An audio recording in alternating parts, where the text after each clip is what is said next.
Poliana Amaro.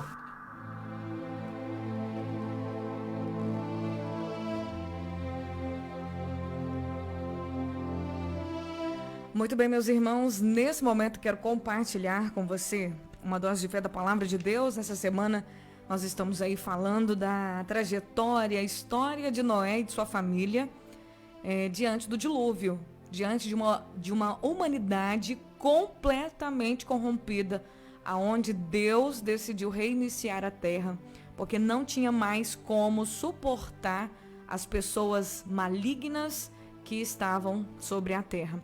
Diz a palavra que dentre todas as pessoas que moravam ali naquele tempo de Noé, apenas Noé era a única pessoa íntegra no meio daquele povo.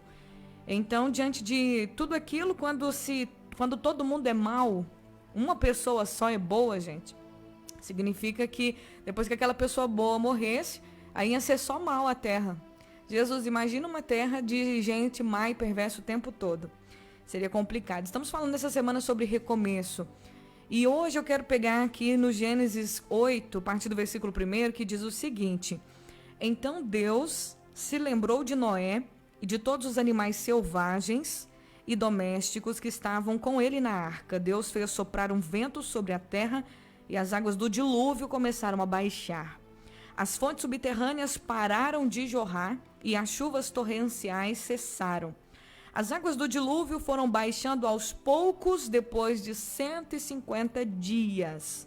Exatamente 5 meses depois do início do dilúvio, a arca repousou sobre as montanhas de Ararat. É interessante que, a partir daqui desse momento, eu acho interessante a expressão Deus lembrou-se de Noé. Quando nós lemos aqui Deus lembrou-se de Noé, será que Deus, ele esquece? A palavra fala que ele não esquece, ele não se cansa, não se fadiga, que Deus não tem a memória da gente, ele não é como ser humano. E aí eu fui pesquisar essa expressão lembrou-se, é uma expressão achada em outros textos bíblicos, mas é a primeira expressão, Deus lembrou-se, encontrada na Bíblia, é essa aqui de Gênesis capítulo 8, versículo 1. A Bíblia fala que Deus lembrou-se de Noé. Mas o que significa isso então, Poliana, se não é o lembrou-se que nós conhecemos? Primeiramente, a gente precisa entender que Deus, ele é atemporal. O que significa atemporal? Significa que para ele, passado, presente e futuro é a mesma coisa, não faz diferença. Por quê? Porque ele sabe tudo, ele vê tudo, ele tem o poder de todas as coisas. Então, para Deus, passado, presente e futuro não faz diferença, né? É a mesma coisa, ele sabe de tudo, vê tudo. Deus não precisa acessar uma enciclopédia para poder conhecer o que aconteceu lá em ano de 1500 e bolinha. Deus não precisa acessar a história da humanidade nem livros para poder conhecer lá o início de tudo, não. Ele tem tudo registrado em sua memória, ele tem tudo evidente, tanto do passado como do agora. Ele conhece todas as pessoas, todos os pensamentos, fora o que as pessoas falam, ele conhece o que as pessoas sentem, todas ao mesmo tempo, sem confundir uma pessoa sequer. Então significa Deus, ele é onisciente, ele sabe de todas as coisas. Mas então por que a expressão diz lembrou-se? Porque esse lembrou-se, ele é como se ele significa agora, chegou a hora, o momento de eu agir é nesse exato momento. Esse lembrou-se Deus de Noé e dos animais significa que o cuidado de Deus sobre a promessa que Deus tinha feito para Noé, Deus ainda estava no momento de Deus realizar a sua promessa. Antes de Noé entrar na arca, antes de Noé construir a arca, Deus disse para ele: eu vou fazer uma aliança com você, Noé. Eu vou fazer uma aliança com você, vou livrar você, sua família da morte, e eu vou começar tudo de novo através de você, tá bom? Vou fazer uma aliança com você.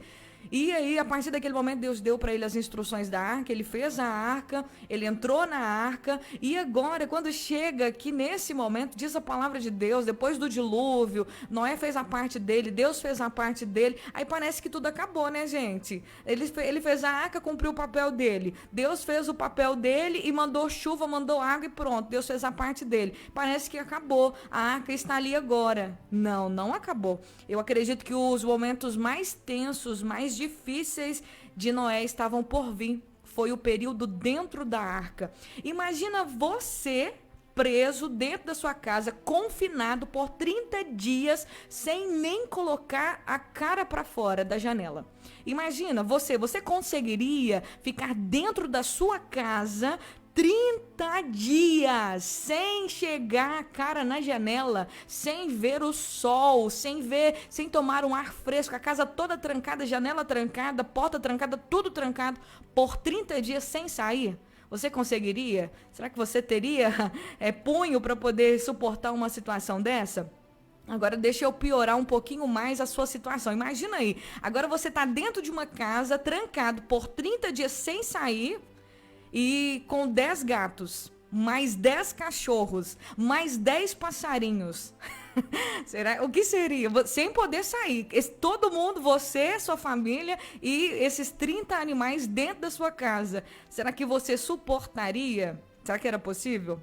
Pois então, gente, Noé e a família dele não ficaram 30 dias dentro daquele barco.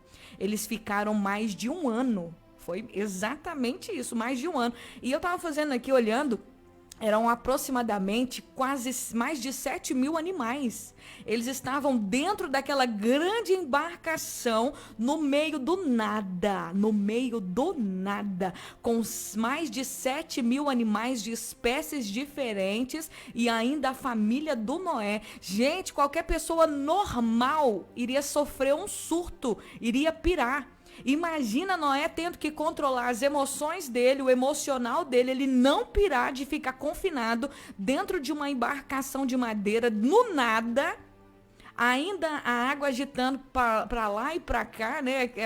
Mar é meio instável, águas são meio instáveis, e sem luz do sol ainda, sem poder ver o que estava acontecendo lá fora. Talvez tinha algumas aberturas na arca, mas sem poder ver o que estava lá fora, sem poder ver o que estava acontecendo. Diz a palavra que exatamente depois do dia que começou a chover, que Deus fechou a arca, 5 meses, exatamente 5 meses depois, a arca, ela repousou sobre o Monte Ararat. Foi quando Noé sentiu que o barco não estava mais flutuando. Ele tinha parado em cima de um pico. E depois ainda, gente, depois de 2 meses e meio que ele foi, diz a palavra de Deus, que depois de 2 meses e meio, ele abriu uma janelinha que ele tinha feito na arca e mandou um corvo para fora para poder observar se as águas estavam baixando ou não. Depois o corvo ficava para lá e para cá, e aí depois ele mandou uma pomba, passando ainda vários dias, entendeu? Quando eu olhei isso, eu comecei a meditar. Quanto mais eu medito na história de Noé, mais Deus vai me mostrando coisas. E eu fiquei pensando, Jesus amado, como que o Noé, ele conseguiu passar por toda essa provação. Porque a gente sempre fala da paciência de Jó, mas agora eu vou falar da paciência de Noé. Para mim, Noé foi muito mais paciente do que Jó. Porque Noé conseguiu ficar mais de um ano dentro de uma embarcação, com mais de 7.000 animais, tendo que cuidar, tendo que tratar, tendo que aguentar cheiro, mau cheiro, fedor, gente, é aquela coisa toda. E ainda a sua família. Ele teve que talvez suportar as crises de ansiedade, de fobia das suas noras, da sua esposa, dos seus filhos. Ele teve que controlar tudo aquilo, ele teve que liderar tudo aquilo. Como que Noé conseguiu? Eu fiquei me perguntando, como que Noé conseguiu passar por tudo isso? Porque muitas vezes nós queremos um novo recomeço de Deus nas nossas vidas, nós queremos que Deus venha fazer algo diferente, mas não estamos dispostos a passar pelo processo. E no processo a gente precisa confiar em Deus, a gente precisa esperar em Deus. E enquanto eu meditava nessa palavra, eu descobri por que Noé conseguiu aguentar toda essa pressão. A pressão de saber que agora o mundo que ele conhecia iria desaparecer, que as pessoas que estavam vivendo ali iriam desaparecer, que ele era o responsável por aquela embarcação. Depois de ficar quase um ano construindo aquela embarcação, agora, na verdade, depois de ficar quase 100 anos, na verdade, de 60 a 100 anos construindo aquela embarcação, que não foi pouco tempo, agora ele tinha que ficar dia após dia, por mais de um ano, dentro de um barco, confinado com aqueles animais. Ele poderia ter surtado. Deus, não tô aguentando isso aqui mais não. Quer saber? Eu vou abrir essa arca. Eu vou sair daqui. Eu vou sair daqui porque eu preciso respirar. Eu tô precisando tomar um ar. Eu tô precisando, Deus, eu não tô aguentando mais essa situação. Eu vou abandonar esse emprego. Eu vou abandonar essa família. Eu vou abandonar esses animais. Eu vou abandonar esse propósito. Eu vou abandonar esse ministério. Eu vou abandonar porque a pressão tá grande demais. Eu não dou conta. Eu não dou conta. Eu acho que qualquer um de nós, talvez na situação de Noé, nós teríamos pirado a cabeça. Nós teríamos surtado, né? Hoje tem muita gente que acaba, por muitos problemas, acabam tendo surtos aí, acabam tendo estresse, acabam sofrendo aí muitas situações tensas, né, emocionalmente. Mas por que Noé aguentou tudo isso? Por que Noé, dentro daquela situação complicada, todos os dias tendo que aguentar, ficar num lugar trancado, fechado, por que ele aguentou? Por que ele suportou tudo isso? De onde vinha essa força? Essa força vinha de Gênesis, capítulo 6, versículo 9. Existe uma frase-chave. Uma chave que eu vou falar com você aqui agora, que foi fundamental e essencial na vida de Noé e que vai ser também na minha e na sua, para suportarmos os processos de Deus na mudança das nossas vidas. Você quer uma vida nova? É uma vida nova que Deus tem para você. Você quer um novo começo? Deus tem um novo começo para você. Mas para suportar as dificuldades, para confiar em Deus quando tudo der errado, para você não surtar, não se desesperar, você precisa, a partir de hoje, a partir de agora, tomar uma decisão dentro de você e fazer isso aqui que Noé fazia. E fazer isso aqui que Noé fazia. E seguir esse mesmo comportamento que Noé seguia. Foi isso que deu forças para ele conseguir. Gênesis 6:9 diz que Noé andava em comunhão com Deus. Andava em comunhão com Deus. Por que Noé aguentou tudo aquilo, gente? Qualquer pessoa normal como nós surtaria, mas Noé andava com Deus. Ele andava em comunhão com Deus. Ou seja, todos os dias da vida dele, antes do dilúvio, durante o dilúvio, depois do dilúvio, com certeza, ele tirava um momento do seu tempo para dobrar os joelhos e render a vida dele a Deus. E dizer: Deus, eis-me aqui. Eu amo a sua presença. Eu desejo que o Senhor seja Senhor em minha vida. Me guia nos teus passos. Me ajude a ser uma pessoa diferente no meio de uma geração tão má, tão corrompida como essa. Deus, eis-me aqui. Tu és o meu Deus. O Senhor criou todas as coisas e a ti pertence a minha vida. Me ensine a ser bom como o Senhor é bom. Me ensine a amar como o Senhor ama. Noé, todos os dias da vida dele, ele rendia e prostrava a sua vida aos pés do Senhor. Por isso que quando ele teve que passar pelos processos da arca, do confinamento, da construção, do dilúvio, da tempestade, ele permanecia inabalável, porque ele andava em comunhão com Deus. Talvez hoje é o tempo de você começar a andar em comunhão com Deus.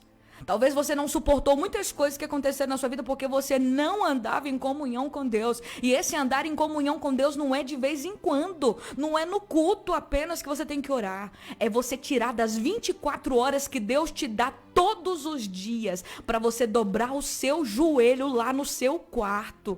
Para você dobrar os seus joelhos, que seja no banheiro, na hora que... Se é o único lugar que você tem privacidade na sua casa, que seja no banheiro. Quantas vezes eu já dobrei o meu joelho no banheiro para poder falar com Deus? Mas que dessas 24 horas, você decida dobrar os seus joelhos e render a sua vida para Ele. Porque quando você faz isso, você está andando em comunhão com Ele. Conversar com Deus é ter comunhão com Ele. Se render a Ele é ter comunhão com Ele. Antes Deus descia do céu para poder falar com o homem no jardim todos os dias em comunhão com Adão. Mas depois o homem pecou. Agora o homem tem que ir até Deus prostrando o seu coração e os seus joelhos para ter comunhão com Ele. Se Noé estivesse nos nossos dias, se o dilúvio acontecesse nos dias atuais, e Noé, ao invés de dobrar os joelhos para orar todos os dias, ele ficasse no Netflix, ele não iria conseguir passar por aquele confinamento. Se ele maratonasse as séries, os filmes do Netflix, ele iria pirar e surtar o cabeção. Se ele ficasse lá nas redes sociais só vendo as coisas do mundo, rindo das brincadeiras, dos memes, ele não iria aguentar passar por aquelas coisas. Ele iria surtar na primeira semana. Se ele ficasse nos sites, se ele ficasse consumindo todas as coisas que hoje o mundo tem, se ele ficasse mais envolvido com as coisas dessa vida e não tirasse um tempo para poder ter uma comunhão com Deus, para andar em comunhão com Deus, ele não suportaria. Então a chave para nós suportarmos todas as adversidades é andar em comunhão com Deus. Se você não fazia isso, decida hoje, a partir de hoje, tirar dos seus 24 horas um tempo, seja manhã, tarde ou noite, pois você vai prostrar os seus joelhos na sua cama, lá no seu quarto, na sala, no banheiro, você vai prostrar os seus joelhos diante de Deus e vai render a sua vida para Ele, vai pedir a Ele para te ajudar a ter comunhão com Ele, vai pedir para Ele para você ser como Noé. Começa a orar hoje, seja essa a sua oração. Senhor, me ajude a ter comunhão com o Senhor como Noé. Me ajude a ter comunhão com o Senhor como Noé. Porque como Noé passou por tudo aquilo, eu também quero aguentar. Eu também quero ser vencedor. Eu também quero passar por todas as coisas firme e inabalável. Mesmo que o mundo desmorona ao meu redor, eu sei que eu serei inabalável, porque eu tenho comunhão com o Senhor. E é a comunhão com Ele que sustenta as nossas vidas no momento da adversidade, no momento dos processos do novo começo de Deus para as nossas vidas. Nesse momento eu convido você a orar comigo. Senhor, obrigado pela tua palavra. Eu te louvo, o Senhor é bom e a tua misericórdia dura para sempre.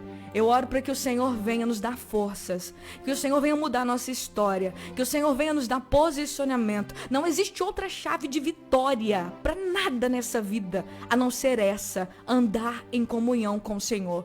Essa é a chave de toda a vitória que nós esperarmos em nossa vida. Não existe outra, não existe pessoa mais ungida e abençoada desse mundo que possa fazer uma oração tão forte para mudar a nossa história, como a comunhão que nós vamos ter com o Senhor, porque é a comunhão do individual, é a comunhão entre eu e o Senhor que vai fazer a maior diferença na minha vida. Que nós possamos entender isso, que o Senhor venha mudar a nossa história, que o Senhor venha mudar a nossa mente, que o Senhor venha mudar o nosso coração, nos ajuda a andar em comunhão com o Senhor como Noé, para que possamos, ó Deus, passar pelo processo do novo começo e que possamos vencer em nome de Jesus. É o que eu te peço, em nome de Jesus. Amém e amém.